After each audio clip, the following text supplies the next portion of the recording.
Masih banyak teman yang harus Komi kumpulkan nih. Yuk kita lihat di part ini adakah penambahan teman. So, biar nggak lama-lama, kita langsung masuk aja ke dalam ceritanya. Inilah dia Komi Can Communicate Season 2. Pagi-pagi buta, Komi mendapat tamu di depan rumahnya, yaitu Tadano dan Najimi. Melihat suasana lingkungan rumahnya yang kini penuh salju, Komi pun bergegas mengganti baju dan menemui mereka. Di sana Najimi menjelaskan kenapa dia bisa di sini pagi hari. Jadi, Najimi jam 3 subuh tadi tidak bisa tidur dan di saat itulah dia melihat salju turun. Karena sangat bersemangat, Najimi mendatangi rumah Tadano jam 5 subuh loh dan berakhirlah mereka di sini jam 6 pagi. Najimi ingin menikmati salju pertama ini dengan bermain di sana. Komi melihat Tadano membuat manusia salju dan saat itu juga Najimi memiliki ide membuat manusia salju versi raksasa. Setelah melalui rangkaian yang panjang, akhirnya manusia salju raksasanya berhasil dibuat. Komi sangat senang, dia bahkan memfotonya beberapa kali. Ibu Komi juga berkontribusi dengan memberi sup hangat kepada mereka bertiga, dan pagi hari itu berjalan dengan sangat indah. Semangat Najimi dengan salju belum berakhir. Dia mengajak Tadano, Agari, Yamai, dan Yadano untuk bertanding bermain lempar salju, dan lawannya itu anak-anak SD plus Komi. Entah kenapa, Najimi menyimpan Komi di tim SD. Pertandingan pun dimulai. Tim Najimi menyerang dengan sangat cepat. Begitupun tim SD, walaupun hanya Komi yang terdiam. Tidak berani melempar karena dia takut lemparannya menyakiti teman-temannya. Setelah melalui berbagai macam serangan, tim Najimi unggul karena semua anak SD sudah dikalahkan dan hanya tersisa Komi. Anak-anak SD ini sudah menyerah karena pasti akan kalah. Tapi anehnya, saat menoleh ke tim Najimi, ternyata tim Najimi hanya tersisa Yamai saja. Mungkinkah ini bukti kekuatan tersembunyi Komi? Eits, bukan. Karena ternyata ini perbuatan Yamai yang rela mengkhianati teman setimnya. Inilah bukti Yamai sangat mencintai Komi kali ya. Karena pada akhirnya Yamai merelakan dirinya diam diserang Komi, walaupun itu lemparan yang sangat-sangat lemah. Berkat pertandingan hari ini, Komi menambahkan daftar sahabatnya di buku catatan sahabat Komi, yaitu para anak SD. Dalam menyambut tahun baru, Komi dan keluarganya pergi berkunjung ke rumah nenek. Seperti biasa, ibu Komi dan bibinya yang heboh menghangatkan suasana. Sedangkan Komi harus memulai dari awal lagi untuk bisa dekat dengan Akira.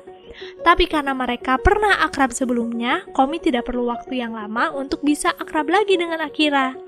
Setelah mereka merasa akrab, akhirnya Akira mengajak Komi bermain Hanafuda, sebuah permainan kartu khas Jepang.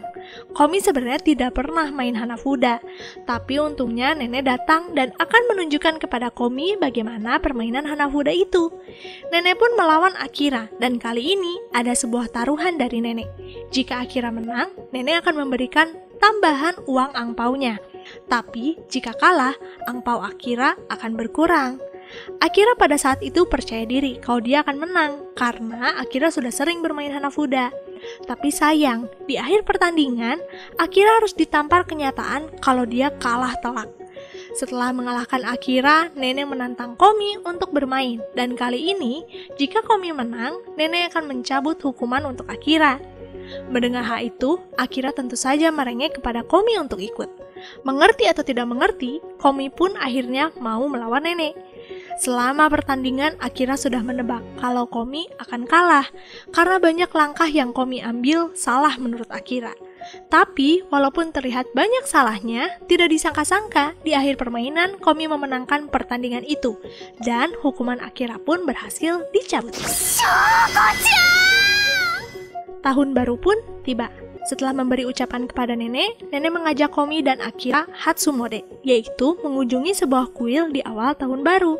Baik Komi dan Akira, mereka sangat cantik menggunakan kimono. Kecantikan Komi dan Akira terbukti ketika mereka sampai di kuil. Banyak mata memandang kagum ketika mereka datang. Setelah memanjatkan doa, nenek pun mengajak mereka berdua mendatangi pendeta kuil.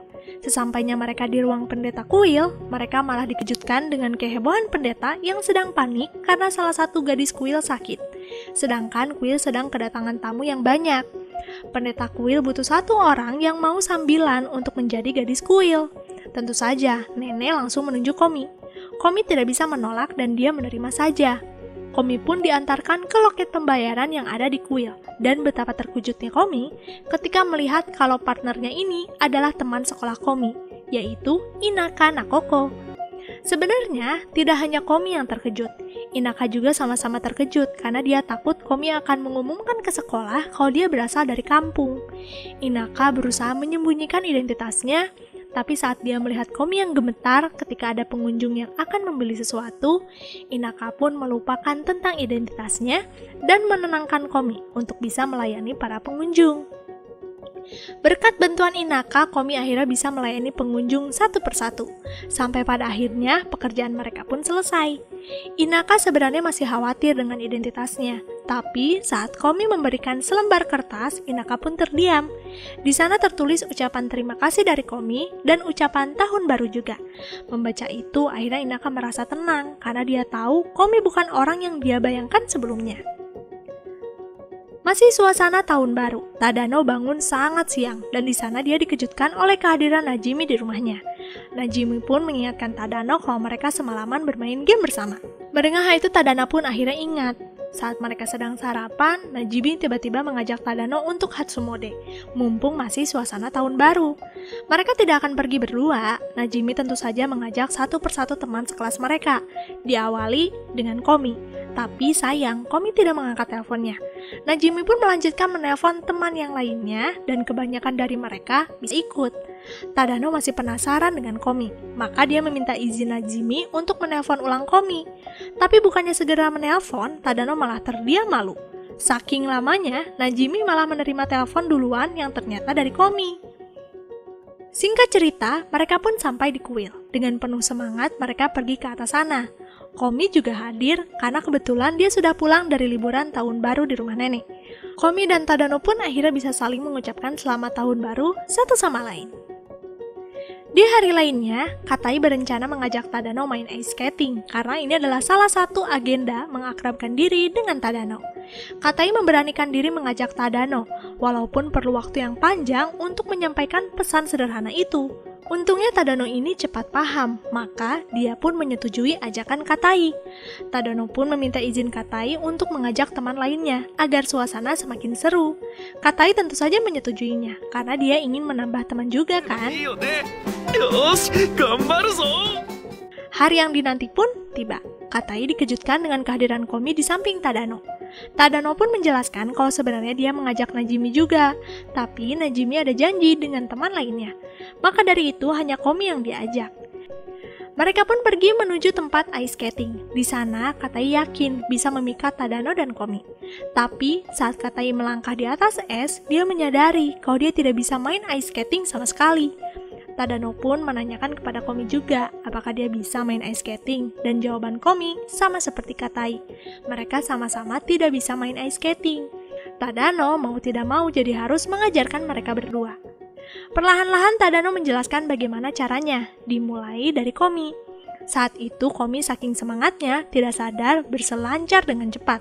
Untungnya Tadano segera mengajar Komi dan menenangkannya, sekaligus memberitahu cara berhenti. Setelah berhasil mengajari Komi, mereka pun kembali ke pinggir, dan secara tidak sadar mereka saling bergandengan tangan. Baik Tadano dan Komi sama-sama jadi salah. Di seberang sana Katai merasa Komi sedang memberi pesan kepada Katai. Jika ingin bisa cepat lancar bermain ice skating, dia harus bergandengan tangan dengan Tadano. Maka dari itu, ketika giliran dilatih Tadano, Katai malah menggenggam tangan Tadano dengan sangat erat. Lalu di sini, keluarga Tadano pergi untuk berendam, tapi hanya Tadano yang tidak ikut karena demam. Sebelum pergi, Hitomi mengejek kakaknya untuk bisa bertahan dan jangan sampai mati. Awalnya, kalimat itu biasa saja didengar Tadano, tapi semuanya berubah ketika keadaannya semakin parah. Panas semakin tinggi dan dia kehabisan minum. Sedangkan untuk bangun saja sangat sulit. Tadano jadi parno kalau dia akan mati karena sakitnya ini. Tadano pun mencoba meminta tolong Najimi membelikan minuman dan makanan karena dia demam dan tidak bisa bangun. Tapi saat ditelepon, ternyata yang ditelepon bukan Najimi, tapi Komi. Tadano jadi panik. Tadano pun mengatakan kepada Komi kalau dia baik-baik saja. Dari kesalahannya itu, Tadano pun kembali menelpon Najimi dan meminta tolong lagi. Setelah menunggu beberapa lama, Tadano mendengar suara bel. Dengan perlahan-lahan, dia pun membuka pintu. Tapi saat dibuka, ternyata itu bukan Najimi, melainkan Komi. Tadano berusaha mengatakan kepada Komi kalau dia baik-baik saja, tapi Komi tetap ingin mengurus Tadano. Komi dengan cekatannya mengurus Tadano dari memberinya minuman jahe sampai membuatkan Tadano bubur. Setelah Tadano menghabiskan makanan, Tadano kembali beristirahat dan Komi mencuci piring. Komi pun kembali ke kamar dan mengecek keadaan Tadano. Di saat itu Komi entah kenapa sangat ingin menggenggam tangan Tadano.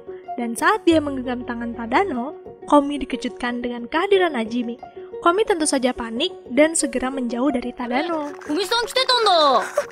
Sejak kejadian itu, di malam harinya Komi jadi kepikiran, apakah Najimi melihat perbuatannya atau tidak. Komi tidak bisa memastikannya, maka dari itu dia pun memutuskan membuat surat kepada Najimi dan menjelaskan alasannya menggenggam tangan Tadano. Tapi setelah dibaca berulang kali, Komi mengurungkan niatannya, karena bisa jadi kan Najimi tidak lihat. Malah bisa jadi setelah baca surat ini, Najimi jadi tahu. Komi pun mencari cara lain bagaimana untuk menjelaskan kepada Najimi kalau dia tidak ada maksud apapun menggenggam tangan Tadano. Dari sekian banyak pesan yang diolah semalaman, Komi pun berhasil menuliskan surat untuk Najimi. Maka dari itu, di ruang loker, Komi akan menaruh suratnya di loker Najimi. Tapi baru saja akan menyimpannya, Najimi memergoki Komi. Dengan cepat, Najimi membawa surat itu. Najimi pun membuka surat itu dan di sana tertulis kalau Komi sangat suka mengecek denyut nadi. Sebuah isi surat yang membingungkan. Gerakan Najimi itu tentu saja membuat Komi terkejut. Tapi Komi lebih terkejut lagi ketika disapa oleh Tadano yang tiba-tiba muncul di belakangnya. Tadano pada saat itu sebenarnya sedang merasa bingung juga apakah Komi datang saat dia demam. Karena Tadano keadaannya tidak stabil jadi tidak ingat. Tadano ingin mengucapkan terima kasih kepada Komi, tapi dia takut akan aneh jika ternyata itu hanya halusinasi. Untuk memastikannya, Tadano menanyakan kepada Komi apa yang dia lakukan setelah itu. Maksud Tadano setelah ditelepon. Tapi yang ditangkap Komi setelah mereka bergenggaman tangan. Saking paniknya, Komi berlari menjauh dari Tadano. Komi semakin bingung dengan keadaannya sendiri. Shin pun berpindah kepada teman sekelas Komi yang punya jiwa narsis yang luar biasa. Dia bernama Naruse Shishuto.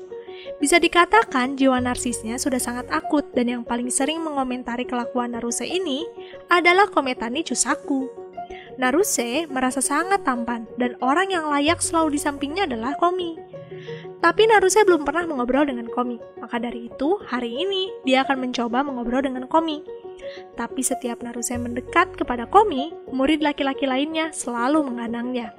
Seharusnya Naruse sadar kalau banyak yang membencinya, tapi karena jiwa narsisnya yang tinggi, Naruse merasa tindakan teman-temannya ini karena mereka penggemar yang cemburu. Dimanapun dan kapanpun Naruse mendekati Komi, dia selalu gagal, sampai-sampai Naruse kelelahan. Naruse pun memutuskan pergi ke toilet untuk meningkatkan tenaganya lagi. Saat Naruse pergi, Komi melihat sapu tangan Naruse yang terjatuh. Maka dari itu, sepulangnya Naruse dari toilet, Komi mengembalikan sapu tangan. Naruse tentu saja terkejut karena bisa berdekatan seperti ini dengan Komi. Dari kejadian itu Naruse percaya kalau Komi sebenarnya menyukainya. Rasa percaya dirinya yang tinggi itu membuat Naruse memberanikan diri meminta nomor telepon Komi. Tapi dia hanya menyodorkan handphone saja tanpa mengucapkan apapun. Tentu saja, bagi Komi itu sesuatu tanda yang bingung dan dia pun pergi begitu saja.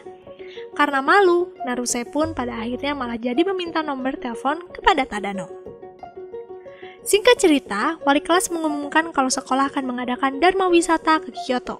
Para murid ditugaskan membuat kelompok sesuai jenis kelamin, jadi tidak bisa dicampur. Saat mendengar pengumuman itu, Komi entah kenapa terdiam dan dia izin pergi ke toilet. Pada saat itu Tadano menyadari ada yang aneh dengan Komi. Maka dari itu, sepulang sekolah, Tadano menanyakan kepada Komi apakah dia baik-baik saja. Komi pun menjawab kalau dia baik-baik saja. Melihat jawaban Komi, Tadano pun mengatakan kepada Komi untuk menceritakan apapun yang dia rasakan kepada Tadano dan jangan sungkan. Setelah mengatakan itu, mereka pun berpisah. Namun baru juga berpisah, tiba-tiba Tadano menerima telepon dari Komi. Di sana Komi mengatakan kalau dia berbohong kepada Tadano tentang perasaannya. Sebenarnya, Komi takut Dharma Wisata karena dulu Komi saat SMP mengalami pengalaman yang tidak menyenangkan saat pembagian kelompok.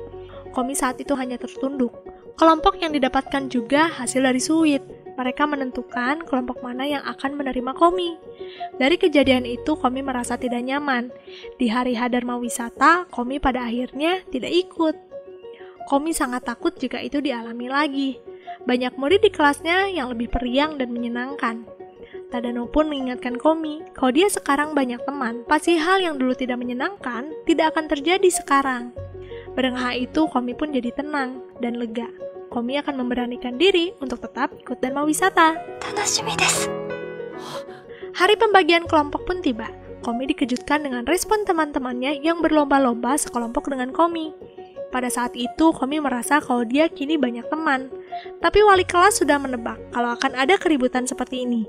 Maka dari itu, akan diadakan undian untuk pembuatan kelompok. Nasib kelompok Komi jadi penuh tanda tanya kan? Dan inilah kelompok Dharma Wisata Komi. Terdiri dari murid yang tidak mencolok. Mereka adalah Katou Mikui dan Sasaki Ayami. Apapun yang mereka lakukan selalu canggung. Tapi Katou dan Sasaki tetap bersikeras kalau mereka akan membuat kenangan Dharma Wisata yang menyenangkan untuk Komi. Sedangkan Tadano sekelompok dengan Katai dan Naruse. Sangat menyusahkan. Singkat cerita, mereka pun sampai di stasiun Kyoto. Perjalanan mereka dilanjutkan dengan menaiki bis dan pemandu bis mereka hari ini adalah seorang wanita cantik bernama Tenjoin Ryuko. Ryoko ini adalah pemandu yang sangat energik. Dia ingin setiap kelompok yang dipandunya puas dengan pelayanannya. Tapi sayang, Ryoko harus menghadapi cobaan ketika para murid lebih sibuk dengan kegiatan mereka masing-masing dibanding mendengarkan penjelasannya tentang tempat-tempat bersejarah. Sebenarnya, dari sekian banyak murid yang tidak memperhatikan penjelasannya, Komi dan Tadano selalu memperhatikan penjelasan Ryoko. Tapi saat itu, Ryoko tidak menyadari hal itu dan lebih mempermasalahkan murid lain yang tidak memperhatikannya. Sampai pada akhirnya di perjalanan menuju hotel, Ryoko akhirnya disadarkan dengan kehadiran Komi dan Tadano yang memperhatikan semua penjelasan selama di jalan. Ryoko pun jadi percaya diri, karena setidaknya ada satu orang yang tertarik dan menghargai kehadirannya. Hal itu sudah sangat berarti untuknya. Di penginapan, Komi sekamar dengan Najimi, Yamai, Naka-Naka, dan beberapa murid perempuan lainnya. Sebenarnya kehadiran Najimi agak diragukan ya, dia kan jenis kelaminnya tidak jelas. Lalu tidak lama wali kelas memberitahu kalau kamar Komi jadwal untuk berendam. Yamai pada saat itu sangat bersemangat mandi bersama Komi. Dia berusaha untuk melihat tubuh Komi tanpa busana. Tapi untungnya semua itu terselamatkan dengan kehadiran Onemine dan Agari. Di sana mereka berdua sama-sama seperti Komi yang sebenarnya tidak nyaman jika membuka baju di tempat umum. Maka dari itu, Onemine memberi ide kepada Komi untuk selalu menggunakan handuk saja selama berendam. Misi Yamai pun gagal. Sedangkan di sini Tadano, Katai, dan Naruse baru memasuki kamar. Saat masuk ke dalam kamar, ternyata mereka bergabung dengan tim preman. Mereka terlihat sangat muram karena sekamar dengan Katai yang menurut mereka sangat menakutkan. Lalu mereka pun pergi berendam. Awalnya tim preman masih saja muram. Tapi saat melihat tubuh Katai yang penuh dengan otot ala-ala, wajah mereka berubah, penuh kekaguman yang luar biasa. Tidak hanya tim preman yang kagum dengan tubuh Katai, Naruse juga, dia bahkan mengajak Katai berfoto dengan menunjukkan otot mereka masing-masing. Di sudut sana, tim preman jadi ingin bergabung karena mereka sudah tidak muram lagi. Dan sejak itu, mereka pun kembali ke kamar, melanjutkan berfoto dengan pemandangan lampu kota. Di kamar Komi, Najimi mengajak mereka semua untuk perang bantal, dan siapa yang menang bisa menentukan tidur di mana. Yamai tentu saja bersemangat karena dia ingin tidur di samping Komi. Pertandingan pun dimulai. Awalnya Komi hanya diam saja, tapi saat wajahnya dilempar bantal Najimi, Komi pun terpancing untuk bergabung. Malam ini sangat menyenangkan bagi Komi, karena ini kali pertama baginya dan mau wisata dengan kenangan indah. Tapi sayang, semua kesenangan ini berakhir cepat ketika wali kelas mengecek kamar mereka. Untungnya Najimi segera mematikan lampu kamar sebelum wali kelas menyadari kalau mereka semua belum tidur. Mau tidak mau, pertandingan berakhir tanpa ada pemenang. Pada akhirnya Komi pun tidak bisa tidur karena hari ini dia sangat bahagia. Part 2 selesai. Bagaimana sih sisa cerita Dharma Wisata Komi? Kita lanjut aja nanti di part 3. Makasih yang udah nonton sampai di part ini. Sampai jumpa di next video. Jangan lupa arigato Gozaimasu.